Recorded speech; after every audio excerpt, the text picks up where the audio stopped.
दोस्तों 19 जनवरी 2025 को यानी अगले साल यूएस के कैलिफोर्निया में होने जा रहा है यूएफसी 311 का इवेंट।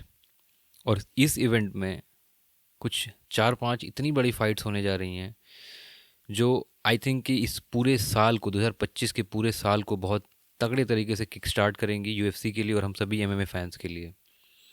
आज की इस वीडियो में हम उन्हीं सभी फाइट्स में से एक फ़ाइट को पिक करने जा रहे हैं। उस फाइट के बारे में हम डिस्कस करेंगे कि मुझे या एमएमए कम्युनिटी के तौर पे, एमएमए फ़ैन के तौर पे मुझे क्या लगता है कि उस फाइट का डिसीजन किस तरफ जा सकता है। बट उससे पहले मैं चाहता हूँ कि आप प्लीज़ इस चैनल को सब्सक्राइब कीजिए, अपने ओपिनियंस को कमेंट बॉक्स में लिखिए और जो भी अच्छा बुरा आपकी जो भी राय हो उसको हमें ज़रूर बताइए और वीडियो को लाइक कीजिए।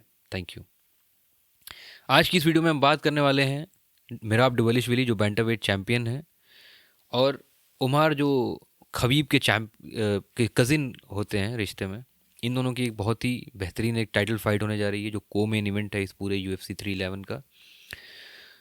और इस फाइट के अराउंड जो पूरी हाइप बिल्ड की जा रही है, जिस तरीके से प्रेस कॉन्फ्रेंसेस में एग्रेसिव बिहेवियर दिखाया जा रहा है फाइटर्स का, Merab no doubt he is probably one of the most dominant forces in the bantamweight division. आप उसकी स्ट्राइकिंग देख लीजिए, आप उसकी ग्रैपलिंग देख लीजिए, उसकी रेसलिंग स्किल्स आप देख लीजिए, जिजित्सु उसका काफ़ी अच्छा है, स्टैमिना के लिए तो उसको मशीन बोला जाता है। Merab Dvalishvili is said to be a machine, उसका निकनेम ही द मशीन। और जब हम बात करते हैं उमर की, उमर नूरमागोमेडोव जो हैं वो एक ऐसे बैकग्राउंड से आते हैं जो पूरी फैमिली एक तरीके से फाइटिंग लेगेसी है।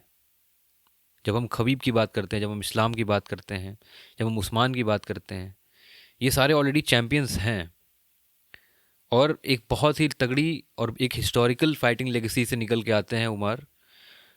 और मुझे लगता है कि ये जो फाइट होने जा रही है उनकी, जो मिराब के साथ उनकी फ़ाइट है 19 जनवरी को, कहीं ना कहीं ये एक बहुत ही बड़ा टेस्ट है उनकी पूरी उनके पूरे स्किल सेट का, उनके इतने सालों की मेहनत का। और जो खबीब्स फादर्स प्लान बोला जाता है कि जो उनके पिताजी ने एक पूरी एक लेगेसी तैयार करी और एक जो उन्होंने प्लानिंग का एक जो रूपरेखा जो बनाई उन्होंने अपने बच्चों के लिए, उसमें एक बहुत बड़ा टेस्ट होने जा रहा है ये, जिसमें उमर का सामना किसी ऐसे वैसे फाइटर से नहीं होने जा रहा है जो ऑल राउंड वेल राउंडेड नहीं है, जो सिर्फ स्ट्राइकिंग में अच्छा है या जो सिर्फ ग्रैपलिंग में अच्छा है। बल्कि उमर का सामना जो होने जा रहा है वो एक ऐसे फाइटर से होने जा रहा है जिसने अपने आप को हर तरीके की सिचुएशंस में प्रूव किया है। चार चार फॉर्मर चैंपियंस को उसने बहुत ही डोमिनेंट तरीके से हराया है, चाहे वो शॉन ओमैली हो, चाहे वो हेनरी सेहुडो हो, चाहे वो पीटर यान हो, चाहे वो होजे अल्डो हो। जब एक फाइटर की रिकॉर्ड लिस्ट में या जब एक फाइटर की रिज्यूमे में इस तरीके की चार चार इस तरीके के डोमिनेंट चैंपियंस का नाम जुड़ जाता है ना, कि एक जब मिराब डिवलिशविली जैसा फाइटर, जब आपका रिज्यूमे खुद बोलने लग जाता है कि आप एक वेल राउंडेड और एक कंप्लीट फाइटर हो।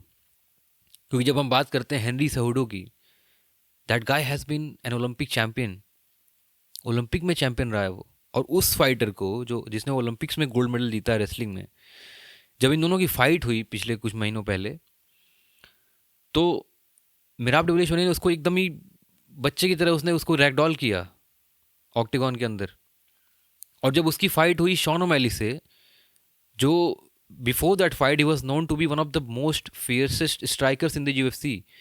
इवन उनकी शॉन ओमैली की बॉक्सिंग को कंपेयर किया जाता था दुनिया के सबसे बड़े जो बॉक्सर्स हैं उनसे, उनकी स्ट्राइकिंग को कंपेयर किया जाता था। लेकिन ऐसे स्ट्राइकर के सामने भी जब मिराब डिविलियर्स ने काफ़ी सारे स्ट्राइकिंग एक्सचेंजेस किए, तो उस चीज़ ने दिखाया कि कितना पोटेंशियल उस फाइटर में। और मुझे लगता है कि अगर उमर नूरमागोमेडोव को एक बहुत ही सॉलिडिफाई तरीके से अपनी लेगेसी को आगे बढ़ाना है, हालांकि ऑलरेडी वो 18 फाइट्स की विनिंग स्ट्रीक पे हैं, एक भी फाइट अभी तक अपने करियर में नहीं हारे हैं।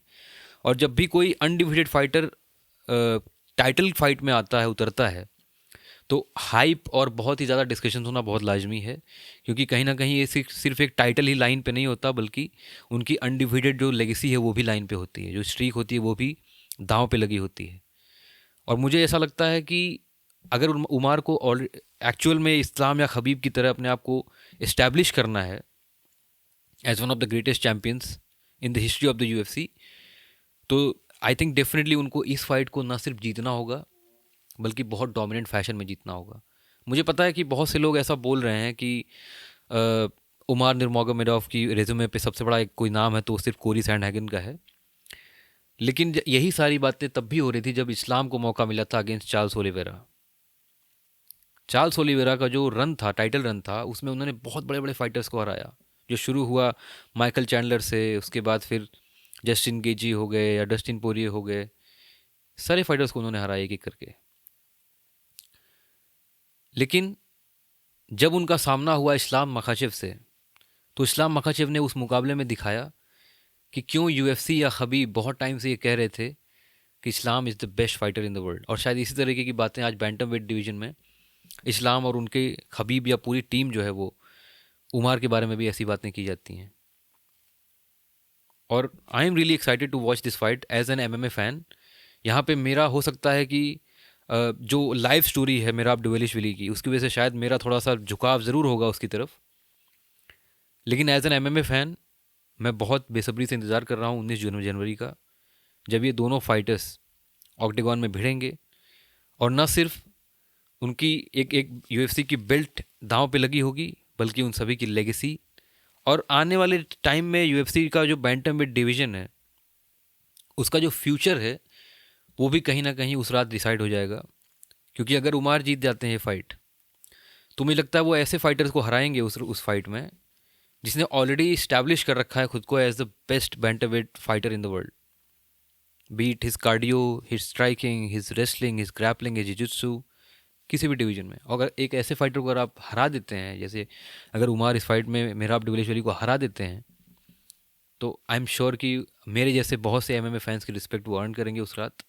And he will solidify that these Russian and these Dagestani fighters have they don't have an answer, no one has an answer for them. और जो फादर्स प्लान की जो बातें हम कहानियाँ सुनते हैं बहुत टाइम से, कहीं ना कहीं वो बातें सच साबित होंगी। ऑलरेडी हमें उन चीज़ों में भरोसा है, लेकिन उस पूरे लेगेसी पे एक चार चांद लगा जाएंगे उस रात उमार नूरमागोमेडोव। ये थी मेरी कुछ बातें जो मैं आपके सामने रखना चाहता था।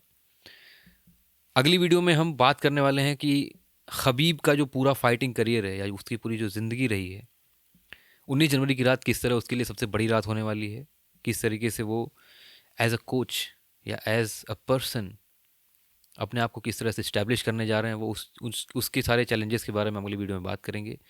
बट ये वीडियो देखने के लिए आप सभी का धन्यवाद। Thank you so much for watching guys. जय हिंद।